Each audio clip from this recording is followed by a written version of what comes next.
Meno solfiti nei vini biologici, la proposta è stata rilanciata da Italia Bio nell'ambito del Biodivino 2025, la 19ª edizione della rassegna enologica dedicata ai prodotti biologici e biodinamici,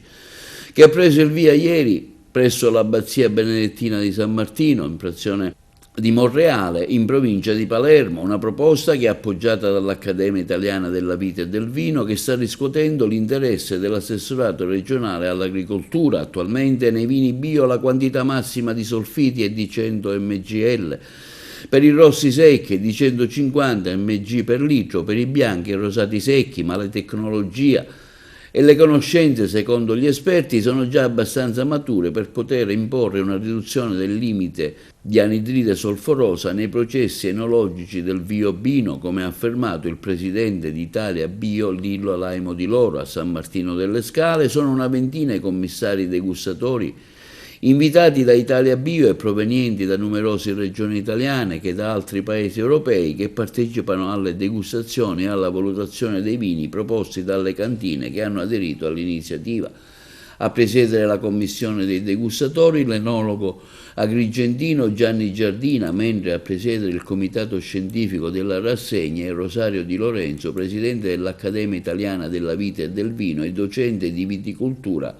presso l'Università di Palermo. La seconda sessione della rassegna è prevista per il 20 giugno ad Agrigento, capitale italiana della cultura, durante una manifestazione che si svolgerà presso la sala conferenze della Biblioteca La Rocca, e verranno premiate le migliori etichette selezionate sulla base dei giudizi dei commissari degustatori. La performance dei vini biologici italiani è di altissimo livello. L'Italia è uno dei paesi più importanti nell'area, sicuramente nell'area tradizionale, ma anche nell'area non tradizionale, quindi a livello mondiale, per qualità del vino. Qualità del vino che può essere ulteriormente migliorata, per come è emerso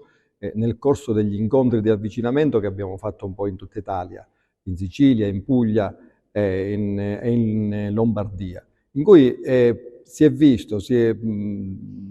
è notato che è possibile ridurre, per esempio, il livello di SO2 aggiunta, cioè di anidride solforosa aggiunta ai vini, che attualmente il livello ammesso dalla normativa comunitaria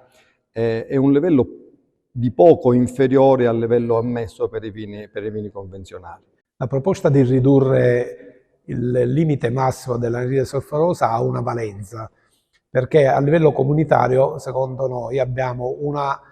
dose molto alta, che è 100 per quanto riguarda i rossi e 150 per quanto riguarda i bianchi. Nei vini convenzionali normali, sia in Sicilia ma in altre regioni, questi limiti non si ci arriva, sono al di sotto di gran lunga, e quindi la proposta è quella proprio di portare almeno 20-30 mg in meno per ogni categoria, per dare un senso appunto a questa categoria di vini, che sono vini salutistici e prevedono una dose di solfiti appunto molto bassa.